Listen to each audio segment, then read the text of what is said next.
Hello, all my dear friends, wherever you are on this planet.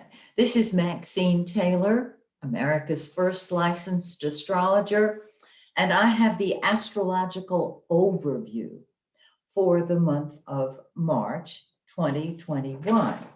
Today is the last day of February, so it's always great to start the month with a roadmap.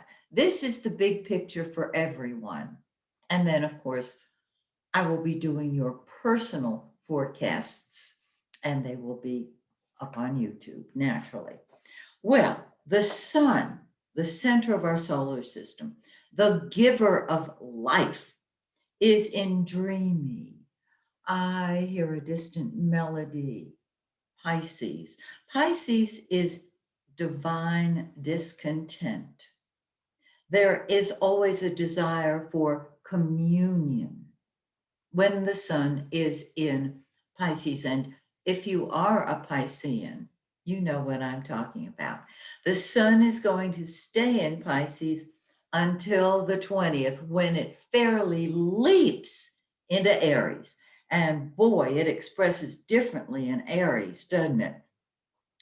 Pisces says, let me just dream a little dream. Let me meditate.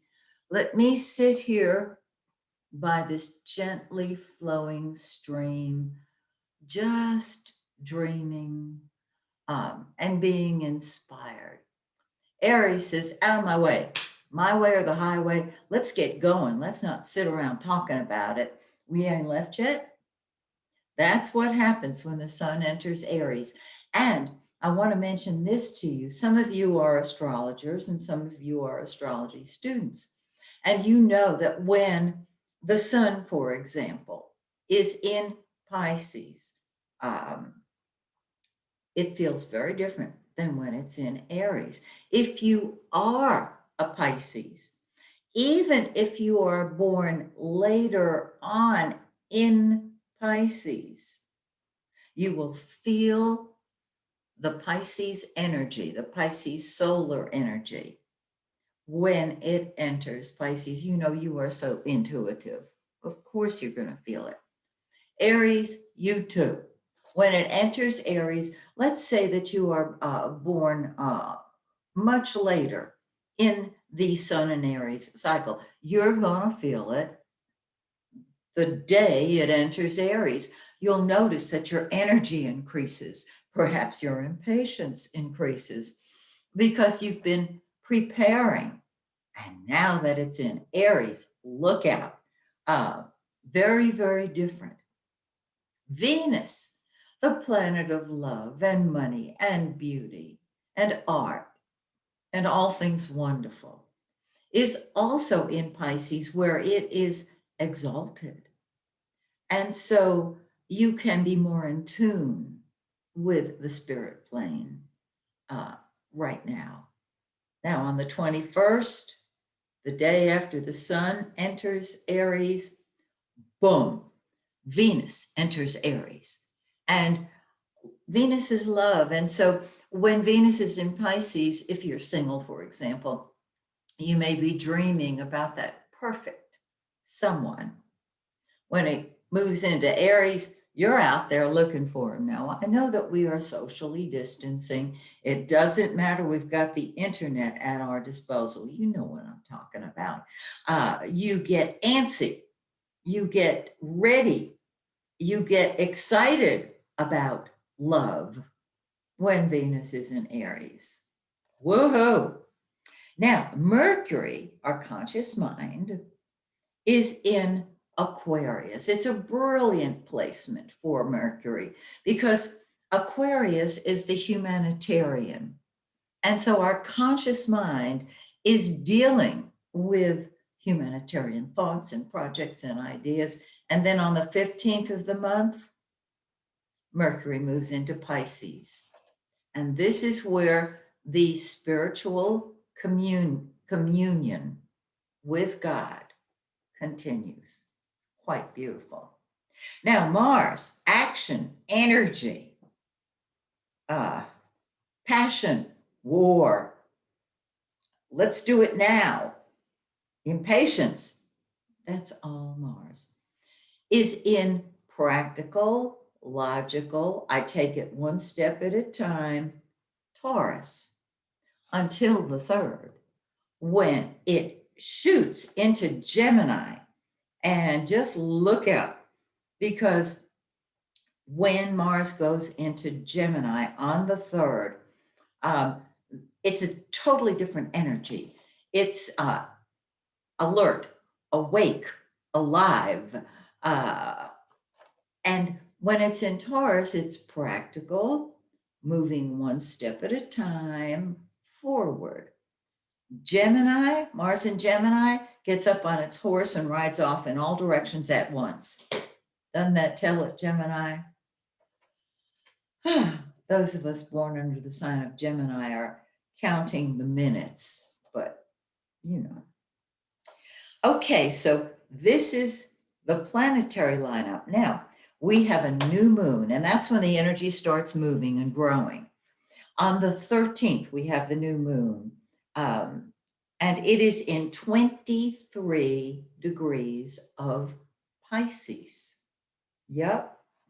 And so find 23 degrees of Pisces. Give yourself 5 degrees orb, all right? One way or the other, from 23 degrees of Pisces. So from 18 to 28, you know what I'm saying? Wherever this new moon falls in your birth chart, that's where the energy starts moving forward. And we are so ready for this because although Mercury has gone direct, we are in the shadow of the retrograde Mercury until the 13th of the month. And many of you have noticed, because I hear from you, that it feels like Mercury's retrograde. It's not, but it feels like it is. And the way I use the shadow of the retrograde is this. We don't start a new project while Mercury is retrograde. Instead, we tie up the loose ends of unfinished business. However, sometimes we just don't get around to doing that. We don't finish those projects. We don't tie up loose ends. We sit in front of the TV with a remote in our hand. Okay. The shadow, which occurs after Mercury goes direct and also before it goes retrograde, is the last chance, so to speak, or another chance to complete those projects that you never quite got around to while Mercury was retro. Okay, so cool. And so on the 13th, we've got the new moon. And that helps you move forward, helps all of us move forward. Then on the 28th, we've got the full moon, and it is in 8 degrees of Libra. Now, on the full moon, everything comes to a head. So find 8 degrees of Libra in your birth chart. Again, 5 degrees before to 5 degrees after. Give it a little orb and see what aspects it makes to the rest of the planets in your chart. But the house it falls in is where you want to look. And that is where things will come to a head. And there's an excitement on the full moon, as well as a tension that is released. By the way, on March 14th, if I've got this correct, in the United States, we go to daylight savings time. And that can do a number on your whole system because we're used to being on standard time. So be prepared, all right? And the final thing I want to mention to you is that the eclipses that we had in November and December 2020 are at their peak right now. The first one was November 30th. It was in 8.5 of Gemini, lunar eclipse. The second one was December 14th, solar eclipse in 23 of Sag. Eclipses are strongest 3 to 4 months after they occur. So find these two placements, 8.5 of Gemini, 23 Sagittarius, because we are going to be experiencing those eclipses again, February, March, and April. So tie that in with the whole picture. And it's going to be quite a month. So, dear friends, thank you for watching this video.